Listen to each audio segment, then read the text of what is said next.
You are now listening to You Heard. On today's episode of You Heard, we are joined by Yebine Yabi. Yebine Yabi is a faith and trauma coach who specializes in healing God's way. She helps women who have been through heartbreak, trauma, and loss heal by guiding them to find joy through God. You can find her page for more encouragement at Dope Woman of God on Instagram, and her Facebook group is Dope Woman of God as well. Follow her and join her group. Yebine Yabi is actually somebody who I hold very dear to my heart. I'm super excited to be able to do an episode with you, and I cannot express that enough. I have been super blessed to have been able to know you for the past year and a half, and really see your growth, and you also be a part of mine. So the fact that we are very much embarking on our own personal journeys together of healing, but also creating spaces for others to heal with us, I think is just telltale of we were meant to meet each other. God in the universe brought us together and was like, yes. Listen, Yebine and Natalia need to be friends because they're going to encourage each other to do, their calling, their purpose. And again, I really can't thank you enough for your time today. And I really look forward to sharing not only just you and your story today, but your community with a lot of people that I know that can benefit from it. So what I'm going to do is I'm going to give you the floor. You can go ahead and dive into your topic, and let's get into it.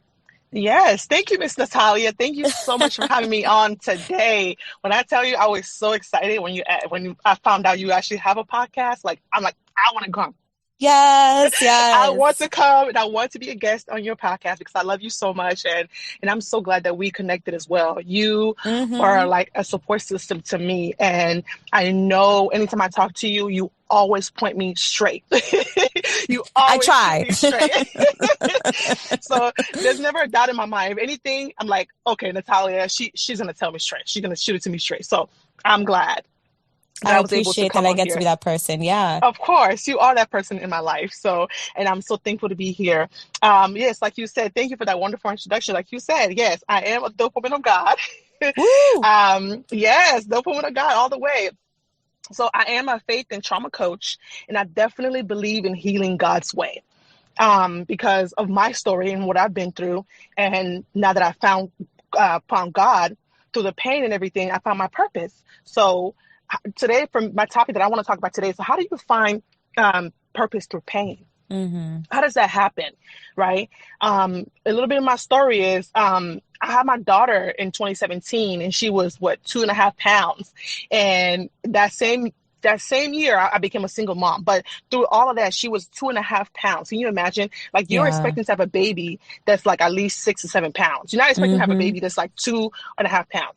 I had preeclampsia. Okay. My feet were swollen. My belly was getting big, but my baby was not growing. That was a problem. So I was hospitalized for a week. They were just supposed to check to see my blood pressure. And they're like, no, you're not going anywhere until you deliver. And mind you, I was 6.5 months pregnant this time. There's no way. I wasn't expecting my baby to come out this soon. 6.5 months, who does that? I stayed in the hospital. Thank God I had the support system that I had. My parents were the backbone of my support system. And my mom was praying over me. And I had my daughter on Super Bowl Sunday, 2017. Hey. Right during halftime, Lady Gaga was performing. I remember that specifically. That's awesome. Lady Gaga was performing. I'm telling you. And I had my baby during halftime. She came at 2.5 pounds. And at first I was all drugged. I literally, I had all kind of, epidural, all those drugs in my system. I didn't know where I was going. I was just excited to see my baby. I didn't really see her. They had to whisk her away real quick because, again, she was so small, and she had to go to a NICU. And that's level 3. She was in level 3. And I had no idea all this stuff was happening. I woke up the next day and I'm like, okay, I need to see my baby. And they're like, okay, we're gonna take you to the NICU. I'm like, what is a NICU? Yeah. What is? And when it took me there, I saw a lot of different children, a lot of babies, and there are in the incubator. And here's my child in the incubator, and I see her, and I'm just crying. When I'm crying, I am bawling out. I'm like, this cannot be my child. I said, no, you cannot. Like, no, this. I said, no, that's not my child. I didn't want to believe it. I did not want to believe that. I was like, no, that's not my child. They're like, no, this is your child. And I was like, when I kid you not, I was crying so much. I became the crying mom of the NICU because they knew me. Because every time I come to see my baby, I would cry. because I just couldn't believe it. You know, I never heard that before. 7 pounds, they're happy, they're joyous. And I'm just over here at the hospital, coming and going every single day for 2.5 months. Yeah. 2.5, going back and forth every single day. I'm going to see her before work. I'm coming to see her after work. Like, I'm doing all of that. And the whole time I didn't know what God was doing in my life, which I didn't even know. And, you know, there was going to be a story behind all of this. And it's so crazy because I was going through all of that. And my mom was like, just keep the faith, keep praying. I was like, Mom, I don't have time for God right now. I just don't, you know. I don't have time to be dealing with this right now because I just don't believe in any of this. Just you gotta pray. And I started praying little by little. And it was in the midst of that, after I gave birth to her, when I gave my life to Christ. One day I was in the shower. And the backstory to that was I was her father, you know, her and her father and I, we weren't seeing eye to eye. And it just happened to be one of those weak moments that we had, you know. You know, we did what we had to do. Right. And the next day I woke up. That's after I gave birth to my daughter. That's you know, I was cleared to be okay to do stuff. You know, one thing about me, Natalia, you know, I'm going to be transparent. I'm going to be very transparent with you. And so, yeah, you know, we did what we had to do. And then the next day I woke up and he wasn't there. He went to, because we had a 2-bedroom apartment at that time. Yeah. And he wasn't there. He went to his own room, like he called it. And I woke up and I felt so dirty and I felt so ashamed. I was like, because I felt like the person who was supposed to love me, who was supposed to be here for me, I've just had your child. Wasn't even there for me after we had just, you know, slept together. Like, what happened? Like, what did I do to deserve this? He just didn't even care. And it was on a Sunday. I didn't go to church. I didn't pray. You know, I felt so dirty. I just remember getting in the shower and I started crying. I didn't even know what I was saying. I was just saying, God, please help me get out of this. If you help me get out of this, I promise to dedicate my life to you. And I didn't even know what I was saying. I was just crying out and I was just saying that to God. Yeah. And it is so weird because after I got out the shower, something came over me. Like, I stopped crying. Yeah. I just stopped crying. I was like, okay, I guess I can do this. I didn't know what was going on. But all of that decision, like that same day, like that night, I picked up my Bible for the first time and I started reading. I'm like, what is this? Okay, I'm going to learn about the Bible. I'm going to start reading the Bible. Okay, I started little by little. And my daughter was at the hospital. And every time I would pray, like I just felt the tug on my heart, like, keep praying, go to see your daughter. And it got to the point where, like, you know, my, you know, friends were telling me, you can't go to NICU. Because I was, you know, when you have a baby, you're Googling everything. You want to know what is Google, what does the Google says, you know? Yes. And the Google was saying, oh, you know, just don't go to the NICU all the time because when you go, you get more sad, you're going to start crying. But something was tugging my heart to keep going there. It's your child. How could you not go see your child? Yeah, because like, and that's the craziest thing because when I went to the NICU, most of the kids that were there, most parents weren't even coming to see them all the time. They weren't coming to see them. Yeah, no, I can't do that. And the nurses were telling me that, like, yeah, you are very consistent. How do you do this? Because most parents are not even coming to see the way you're coming twice a day to come here. I'm like, if I could stay here all day, I would. It's because I have to go to work. If I could stay here all day, I would. And I was going there. And I'll bring my Bible with me and I'll have my daughter, you know, we'll do the chest to chest, you know, and we'll sit there and I'll pray. I'll say, you know, you're going to come home. You are so strong. You know, I would just be speaking life and you're God's child. And I'm speaking life. I'm speaking life. And every single day, day by day, week by week, the doctor will call me like, oh, she did this today. She did that today. She did like, and I was like, what? And that's all God, because of God. Seriously. Yeah. I was praying. Every day I would go there. I would pray over her. I said, you're going to come home soon. You're going to come home soon. And every single time, little by little, she's moving up from the third level to the second level and to the first level. And they were saying, oh, you know, she may have an eye problem. Oh, no, trust me, honey. We did the test. My baby didn't have none of those eye problems. Okay. Or she may have this. She may have a speech problem. I'm going to tell you right now, she does not have any of that. Okay. No, she does not. I've spoken to her before. No, she does not. I know. I'm telling you, like, I claim that in Jesus' name. I mean, yes. Okay. I've been praying. That's the power of God. That's what I'm saying. Like, taught me a big lesson to be on fire for God. Right. Yeah. Having her. And when she came home, things were okay. Like, you know, of course, I became a single mom and things, you know, we struggled a little bit. We're still going. And that's just part of the story. That was just in 2017, 2018. And then in 2019, I'm saying I'm on fire for Jesus. I lose my brother within the first 6 days of the year. I lose my brother. Mm-hmm. My brother was taken out of this world by somebody who was trying to rob him. Yeah. Even though he gave the money to him, like, hey, here's my money. You're trying to rob me. Here's your money. He still shot him. I don't know why. Mm-hmm. He still shot him in the back of the head. I don't know why. And I remember that day when his girlfriend came and knocked on our door. It was 7 o'clock in the morning, and she was just crying. I said, "What's going on?" And she was like, "Oh, your brother is gone." I said, "Gone where?" What do you mean? Did he Yeah. leave the country? Did he leave? Where did he go?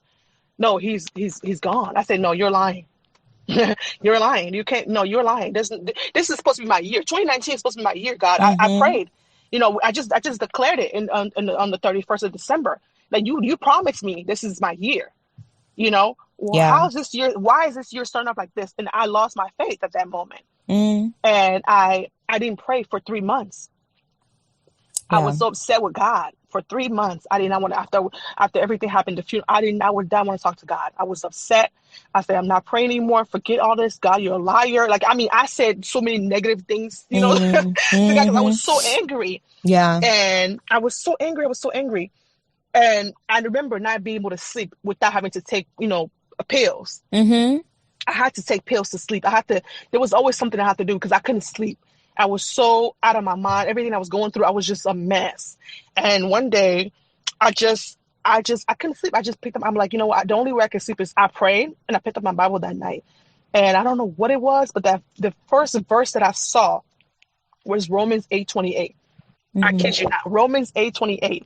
And it was talking about how God, everything works out for that. No matter what you Yeah. go through, the good, the bad, the ugly, everything you go through works out. Yep. And I'm like, something in 2017, 2018, with my daughter. And I mean, here I was, a single mom, right? The person that was supposed to be with me didn't even support me. Don't even pay child support. Don't even do anything for me. I'm doing everything on Yep. my own. I lose my own brother that I have, my mom's only son. How is this supposed to help me? And reading that verse changed me. I said, okay, here and wallow in and take pills every day, or drink, or or I can pick Yeah. my Bible, or I can make some. I know what kind of person he was. He was very dedicated. He was a businessman. I mean, he owned business. He had his own house. He had cars. He lived a good life.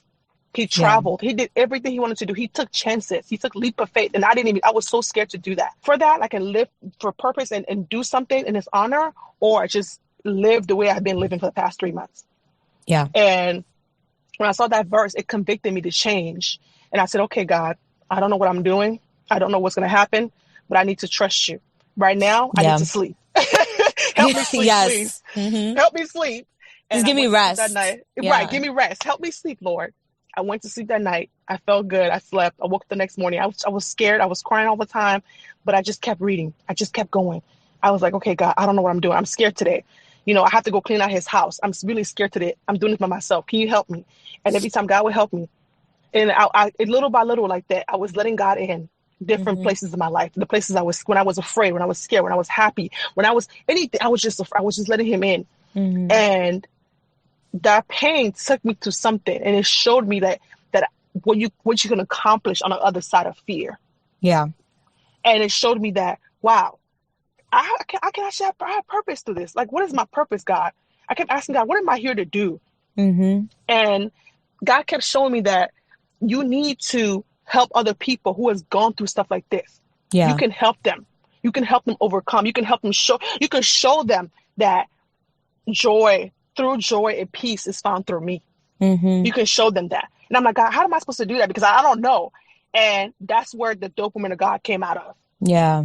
Because my page, I started it because I was like, I don't know what I'm even doing. I didn't even think nobody would care, because what's so popular these days, as is half naked women, stupid music videos, things like Yes. that. Those are the Yeah. things that are popular. You don't know that, anything that will get you more sex sells, like they have to say, sex Mm-hmm. sells. Those things are more popular. I feel like, I was like, God, if I take off my clothes, maybe it might be better for me, people to follow me than talking Hey. about you. Hey, I listen. Everybody got their own way of how they want to do it, but yes. Yeah, right. And I'm not judging nobody for that, right? But I'm just Mm-hmm. saying, like I'm saying, like maybe that's probably maybe that would be better. Whatever is popular, whatever is Mm-hmm. popular. And I was like, you know what? I'm gonna take a chance on God and do it God's way. And I took a chance, and I started dopamine of God. Just talk about God. Just talk about how God has been good to me through Yeah. everything, through my trials and tribulations, through everything. God has been there for me. Because when I was going through all the grief, the trauma, the stress, everything, I thought that God had left me. I was like, how can God let this happen to me? Mm-hmm. Mm-hmm. But the whole time, God was there. Yeah. He was there. he literally was carrying me through all those seasons just to let me know that, you know what, Yebine, I'm here for you. If you trust me, I am here for you. And here I am, 2 years later, after my brother passed away, happier than ever, free. I don't have any regret. I've forgiven the person who killed him. I've forgiven my ex. I've forgiven people who've hurt me. I've done all of that. And I just put all my trust in God. I said, each day I'm going to get up, I'm going to pray, and I'm going to trust you. And that's what I'm going to do. And Dope Woman of God now, I'm so happy to say, has over 1,000 followers now. Yes, wow. I know. I saw that when I first started following you. You were like telling me about this and what you're doing, all this stuff. I was like, oh, okay, she's just starting. She's going through her thing. Hey, and then I saw how many followers you have. I was like, what? Like, this is awesome. Like, you're really pulling things in. And I've known you, like I said, like a year and a half, 2 years, and I feel like I've known like 5 different versions of you in that period of time because of how much you've grown. And to fully hear the backstory, like I knew the basics in regards to the story, but to fully hear like everything that was going through your head, what you did to get where you are now, just like, I mean, I already love you, but I love you even more by being able to fully understand like who you are on a completely different level. Right. And I think that I'm a firm believer that God doesn't put anything in front of us that we're not ready to handle, that we were put on this earth with all of the power that God gave us from the moment that God thought that we were going to exist in this plane, in mind, body, spirit, all of that. And we've both gone through some shit, definitely have gone through some shit. And we're able to come out on the other side and say, I've learned. And I took steps because I'm able to trust the power that was instilled in me through God, through the universe, everything that God has created. And I know for myself, I very much have used that understanding of the power that God gave me to heal myself in my own trauma and heal myself given I'm not a Bible reader and I don't go to church, but my relationship is very different. Yes. But regardless of the fact, I know where I come from. I know what I believe in. And everything that you said, I feel and I relate to. And I think of some other people in my life who very much have done the same thing. A good family friend of mine has 3 children. Her first 2 were preemies as well. And she is a firm believer in God. And there has been so many times where she has gone through her own thing. She's a single mother and has had her own, trauma and trials and tribulations, but she trusts God, even on those hardest days. It's, the song, Jesus Take the Wheel. And it took me until I was a lot older to really understand that, to understand the process of surrendering. And the first time that I learned what it meant to surrender was when I asked my midwife, how do I prepare for the pain of childbirth? Cause I was doing no drugs. I was doing vaginal if, I was granted all of that, whatever. And she was like, just surrender to the pain. Cause there's nothing you can do about it. You have no control over what is happening at that point in time. And you just have to surrender yourself to the process. And anything and everything that my midwife ever said, I took to heart. I believed. I made it a part of who I was, and I continue to do that. And ever since that moment, I just surrendered to everything. And it's hard because I'm a complete control freak, and I'm sure that you've picked that up with working with me and stuff like that. I'm a complete control freak. I like to be on top of my stuff, present myself in a particular way. I never want to walk out and say that I don't know something. I'm going to do everything I can to have knowledge in it. And in that point in time, I knew nothing about childbirth. I knew nothing about what the pain was going to be. I knew nothing about what my body was going to be able to do. And every day I wake up and sit in that power that I feel that really leveled up, or I stepped into once I became a mother, and have just been able to further appreciate the world and God's creation by being able to create life myself. Like, I was blessed enough to have that opportunity. Not everybody has that opportunity. And I see God every day that I look at my daughter. I see God every single day that I look at my partner, and I think about the kind of love that we have, and that we're more than just, parents with each other. We're partners. We care about each other. We're two people who decided to see each other through our own respective healing. And the weight of all of that, the weight of both of our lives, and being able to be in the positions that we are now, in your, life coaching work, and me through my podcast, we're able to, like you said, like take that pain and just like turn it into love. Like, how do you get past that pain? Right. And it's a lot of looking at yourself and looking at the power that you were given, but also being able to call to that higher being and understand, like, before you even recognized it in yourself, that power was already there. And I get that, because I was just like, we don't know what we're truly capable of, and so we have to really we have to do it. Right. You don't know what you're capable of until like you're presented with that moment, like, okay, what do you do? And one thing for me, I was like, I know who my brother was. I'm like, I was not gonna let him down. And he's the reason why I keep going one of the reasons why I keep getting up every morning. Like, I have to win is because of him, because I know how much he had to go through, all the work that he had to do to get to where he was before his life was taken, just like that. And one day, everything was gone. And I know that I look at his picture. I used to cry. I couldn't even look at his picture. I used to cry all the time, but now I look at his picture, I just smile. I get this joy inside of me because I know that I'm on the right path. I know he would be proud of me, because I fought so much for him after he died. And I always continue to fight for him, because I know what kind of person he was. And so I use that pain and to turn into purpose. Like, I have to do it for you. If not anybody else, you, and then my baby girl, Talia. I have to do it for you too. I have to do it because you deserve so much better than this, And that's why I looked at myself. I'm like, am I going to continue to just keep popping pills and drinking and do whatever I wanted to do, or, pursue this head on? And I'm so glad that I'm so grateful and thankful and blessed to have to do that.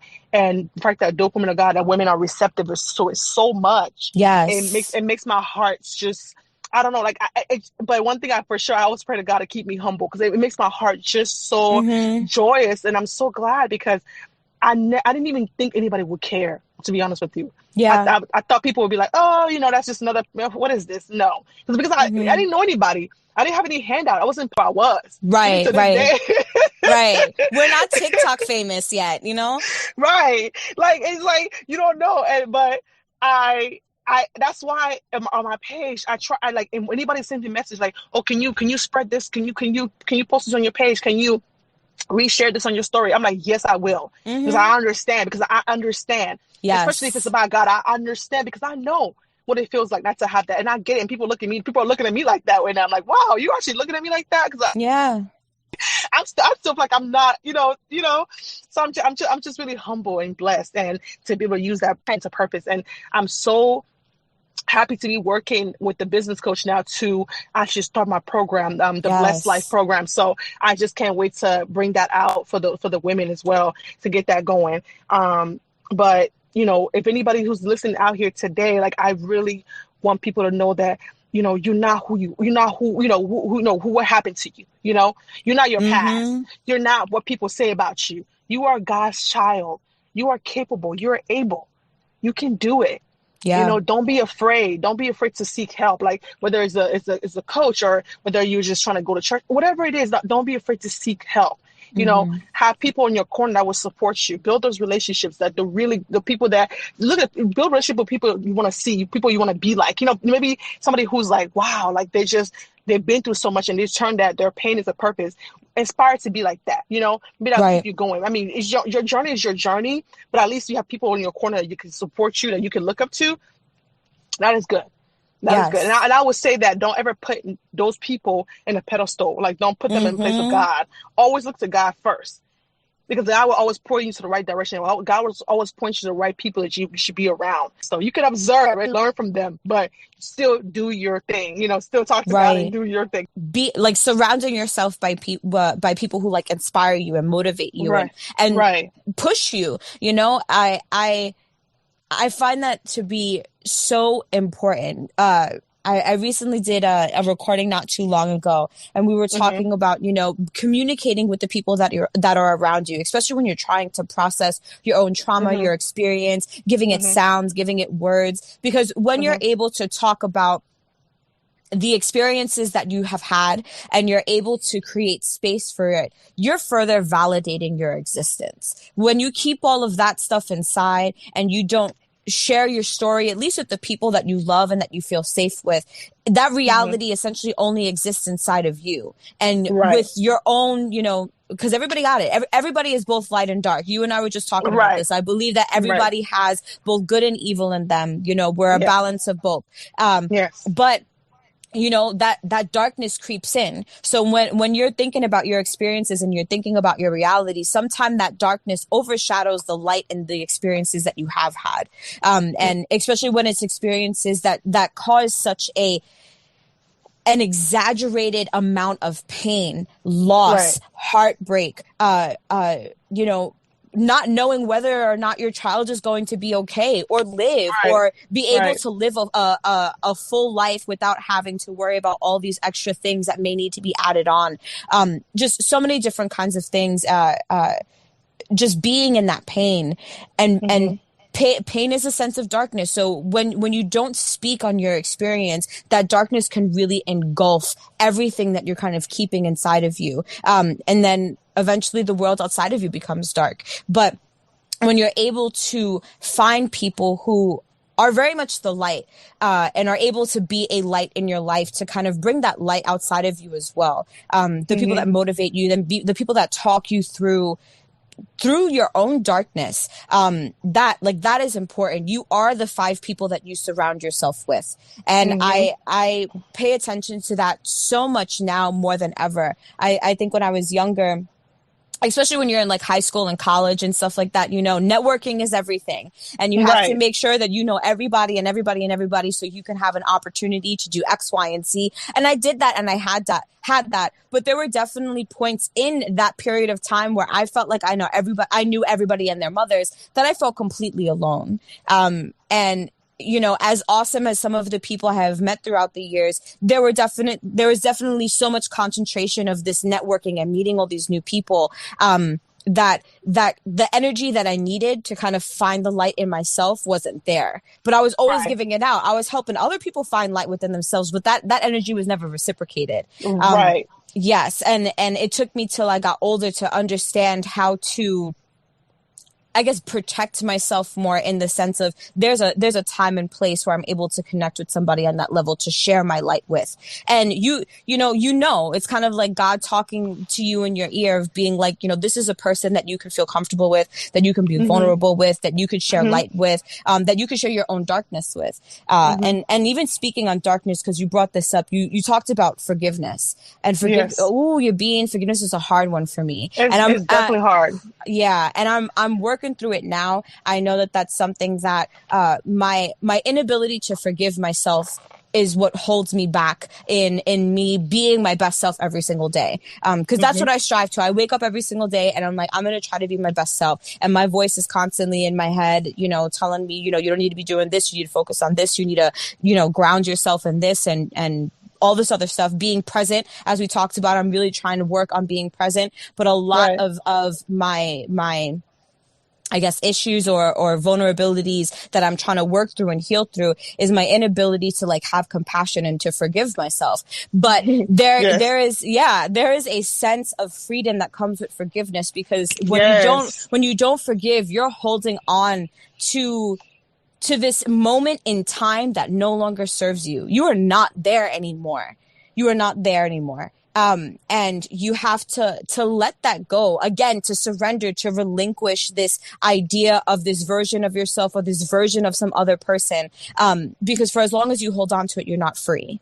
And, as someone who I was very much raised in the Catholic faith, I did go to Catholic school, I did go to a Catholic university. And I very much learned that God forgives. And my relationship with God is, when God looks at me, regardless of what I do, before I even think about doing it, I'm already forgiven. And if my our overall creator can forgive me, then I should be able to forgive myself, because at the end of the day, that power was instilled in me. And I should be able to, once I'm able to forgive myself, forgive those that were outside of me that hurt me and slighted me. Exactly. I love that. Forgiveness was a hard thing for me too. There was a period of time I was like, oh no, I'm not forgiving. I don't care. But for me to get to this point, for me, it was writing down the people who've hurt me and the people maybe that I've hurt. Because I mean, you know, when you hurt somebody, you know. Put down those people that I've hurt, the people that have wronged me, the people that I've wronged, and I literally just wrote it down and I prayed about it. I say, you know, Yebine, today I forgive this person. You know, Yebine forgives this, that person, and I pray that that person forgives Yebine as well. You know, and I also have to, and on the top of that list was myself. I was like, don't forget about yourself. Yes. So Yebine, I forgive you. Yebine, I forgive you for, you know, for doing this, for doing that, you know, and I strive to do this. And every time I looked at that list, and after I forgive those people, I threw the list away, but then I kept the one for myself, the one for by myself, what I forgive of myself, what I'm striving to do with myself, what I'm going to do better. Those things are, I still have a list of that. And every, like I would say, every once in a while, I have to go back and check it. Like, okay, did you forgive yourself for this today? Yes. Did you do this? Are you striving for this today? Did you do that? Like, because it's important. It's important to do that. It's important to forgive those people, pray that those people forgive you, and then forgive yourself. That is a tough one, forgiving yourself, because we hold so much, especially women. We hold so much. We hold it. I don't know. We hold on to things so much. We have to let it go because God already forgive us. And I feel like and I don't like to give credit to the enemy, but I feel like that's the enemy's trick to say, yeah, look at that, you did that. So look, everybody's looking at you. Right. Look what you did yesterday. Look what you did this day. You're horrible. You're there. And I felt that. I've been there. Even to this day, I still feel that sometimes when I have doubts and fear. And I spoke to you about that. Now, you know, about doing certain things that God has called me to do. And I still do, but every day, every time I get those feelings, I just pray. That's all I can do. I say, and prayer, it doesn't have to be so big. It could be a regular. It's just a conversation. Yes. You're just talking to God. Like, God, I don't know what I'm doing. I mean, that's how I pray to God. I talk to God like my best friend. Like, look, I'm sorry. I don't know, because I feel like the old way of doing things are gone. You know, I think we should just be yourself. Don't try to copy anybody else. Be yourself. Be the person that God created you to be. You can be inspired by people, you know, but be yourself. That's what we forget to do. Forgive yourself and let it go. Let God take care of it. Let it go. You'll be so much better for that. Yeah. Yes. I think that, like, I think that's such a beautiful practice, and maybe I need to do that. I need to get in the right headspace to do that, because I'll be a hot emotional mess when I do that. But I think that practice of, let me sit down, let me write down the people that I have slighted, and write down the people that have slighted me. But most of all, before anybody else gets any of that energy from me, I need to forgive myself. And to check back with that. I know that I've definitely checked back with myself of, like, am I forgiving myself? I like to call it the rabbit hole. I'm going down the rabbit hole of, like, this darkness and this irrational, like, thought that just isn't anchored in reality. And I think that's where it gets messed up, is like, I create whole other, like, alternate universes. I think of, like, the MCU, like the Marvel universes. Like, there's all these different universes. For Natalia, there are also multiple universes that exist. And I need to consolidate them and ground myself in the one that I am most conscious in, which I believe is this one. And so I need to be able to center myself in my own forgiveness and my own compassion, because I have always been able to have compassion for others and all living things, but I need to be able to give that to myself first in order for the compassion and the forgiveness that I do give to others to be true. Because it's like, if you don't know how to practice it in the first place for yourself, then when you try to practice it on other people, it's not 100%, because you don't even know what 100% looks like for you. Exactly. And then people can see through it.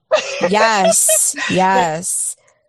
People can read you. They can see through it. And that's exactly what I'm saying. You have to be 100%. You have to forgive yourself. And that's the thing. We hold on to some of those things.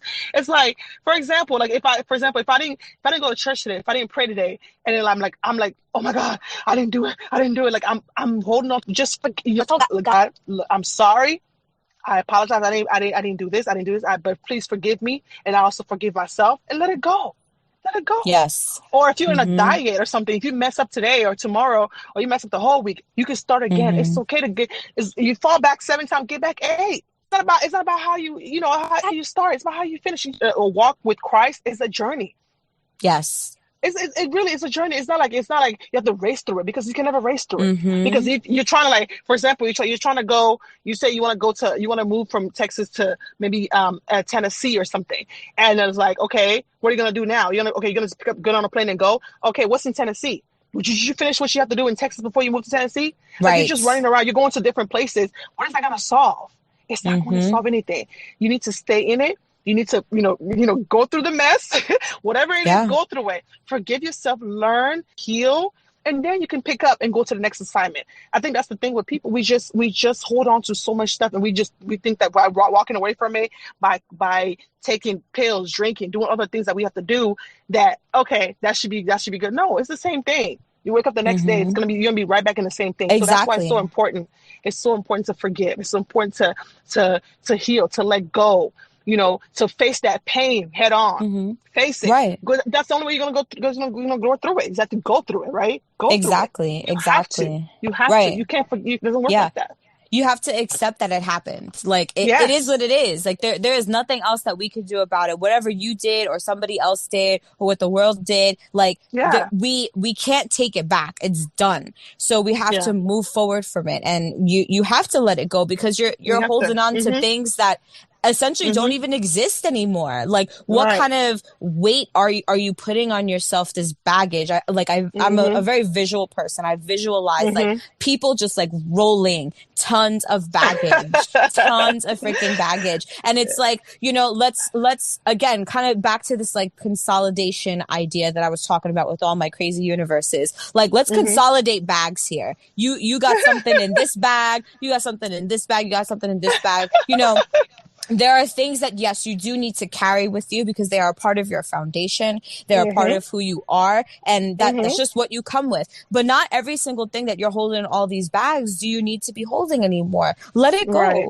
Let it go. It's not yours anymore. Just one bag and keep it moving. Make it a carry-on, not even something you got to check in, because that means it's a big bag. You need to carry on a little like purse, a backpack, a fanny pack of this is me and this is where we're going, and forget the rest. We don't need big bags. We don't need any duffel bags, nothing like that. Mm-hmm. I'm telling you, it's like I wanted to put like Frozen, let it go. Yes. Just keep swimming. Yeah, all of it. And it's so true. And it's, we just got to keep pushing, and pull from ourselves, and understand, again, like, we're born with this power, whether we like it or not, whether we see it or not, it is, and it is something that's also passed down to us, like, generationally. Like, there's power that came to us in our blood, all the people who existed before us, the good, the bad, and the ugly, the honorable ancestors, and so on and so forth. At the end of the day, our DNA just keeps getting halved as we continue to have offsprings, but all the DNA that came before us is still very much in us. I believe it. Yeah. And like, when you can't necessarily sit down in your own power, think of all the power that existed before you, and your existence exists because of all that was there before. Like, center yourself in that idea, and remember that you're a part of that. You're just as much intertwined and linked in that, and that the power of your mother and father and their mother and father and so on and so forth is in you, and let that inspire you. We need to be able to claim it. I think at this point in time in the world, people are doing everything they possibly can to claim their power, because they know they have it. There's been such a shift in the world, and I know that we see it, and we feel it. And what the shift is that people are waking up to the power that they have. And we need to continue with that kind of momentum and to exercise that power. Now that you've claimed it, now what do you do with it? Like you said, it's okay, God, you've put me in all these positions, and I've been through all these things, and I'm able to come out okay. Like, I'm still alive, things are a little wonky, but I'm all right. Well, okay, so what am I supposed to do with this now? Like, you put me through this. what's next. And it's okay to say, I don't know. Like, people need to be okay to say, you know what, I don't know what I'm doing, and that's okay. And I'm going to surrender to the process. And there are going to be things that are going to pull you in different directions. I mean, again, in the time that you and I have known each other, you've been pulled in so many different directions. You've thought of so many different routes, and you've thought of so many different, different things. And you were eventually brought to here. And you know what? Maybe 5-10 years from now, it may be something completely different. But right now, this is your space. This is what you have been called to. And people have to be okay with that change and with that trust in themselves and the power that they have, and trust that God and the universe has instilled in you. And just keep moving forward, because you can't get stagnant. The world doesn't work that way. The world is constantly spinning. The universe is constantly changing. Always. Things die and are reborn 1,010 times. And us as people, I was recently reading something about how we have to be more like the seasons. Like, we have to understand that even as human beings, we have cycles where we begin dying and kind of shedding everything off the way the fall/autumn does. And then we kind of have this like rest and dormant mode where we're very much like a clean slate. Like, we need to start from the beginning. That's winter. And then you have spring, where all of that rest and kind of reflection, and this time where you really begin to reevaluate everything. You're beginning to reap the benefits of that. You're beginning to bear fruit. That's your spring. And you're budding and putting out flowers and stuff. And then summer, it's the sun. You're full of life, your vitality. Now you're able to use the fruits that you have just bore in the last season of spring, in your day-to-day life. Like, now you're able to practice all of that work that you put in, the growth that you've had. And I really took to understanding that, us as human beings, we go through so many different cycles. We change. Who we were at 2 years old is not who we are at 30 years old. So think of it like that. Like, you shed your skin and you die and are reborn 1,010,000,000 times throughout your lifetime, and allow yourself to keep moving like that. Exactly. And I love the way you put it all beautifully. Like you said, like everything you say, yes, the person I was when we first met is not the same person I am now. And it's probably not going to be the same person I am going to be 10 years from now. Like you said, there's so many different ideas. And I know that time and place, and that's one thing too. When God gives you something, God gives us something. Sometimes it's for a season. Sometimes it's just, it's for, it's maybe there's not the time for you to start a business. Maybe this is time for you to really grow your roots and get to, get to the bottom of it and get, practice and learn from somebody.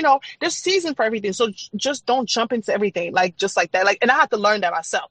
And this is where God had called me to be right now. Because at first I wanted to start my sauce business. I told you know that. But I'm still called to that, which is still going to happen. But at least right now, this is the foundation of it, to learn, to use what I got, to how to perfect that right now, to really build it. So yes, I get what you're saying. We shed, like you say, it's like, like an illusion, like a snake. How snakes, they shed their skin, their old skin, and they just keep going. We do the same thing. Yes, if you're going to do something, do what God had called you to do, but at the same time, make sure you know where you're at. Check yourself. Like, what exactly am I learning this season? And I know it's hard sometimes because we get frustrated because we're not, everybody else is here. This person is here. That person is here. I'm not there. What is going on? Do people like me?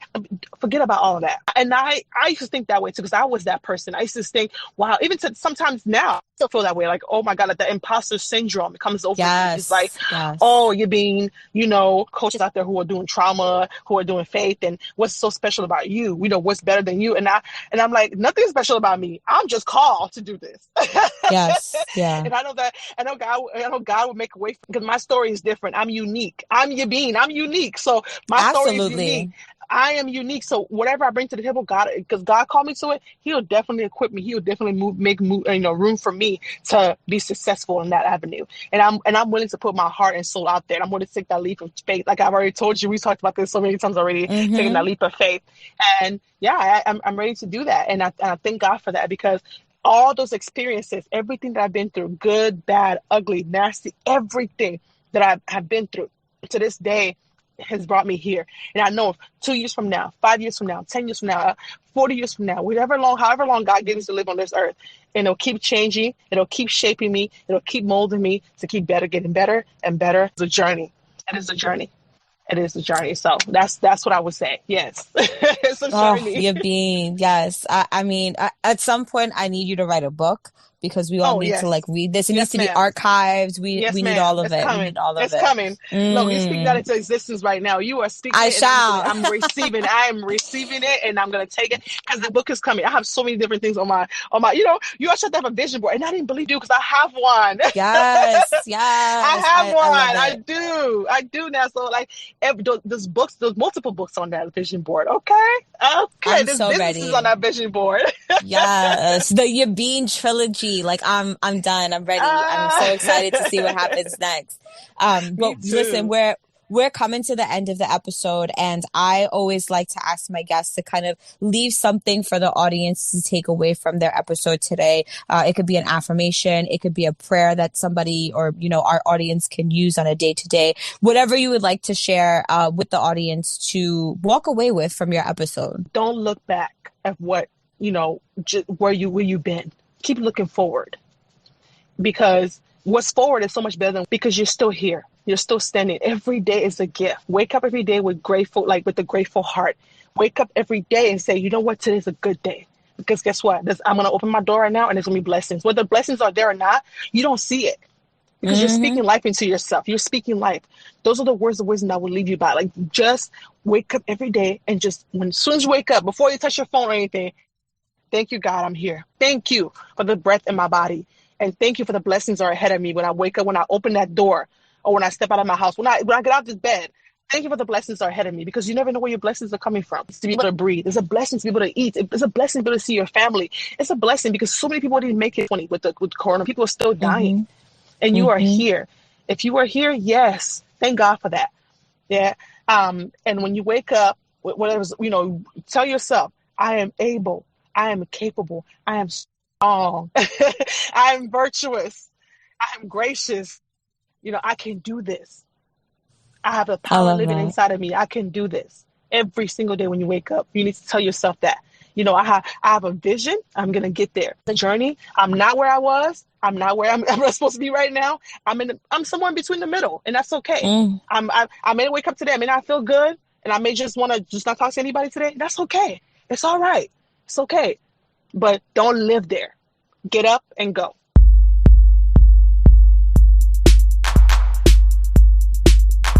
You are now listening to You Heard.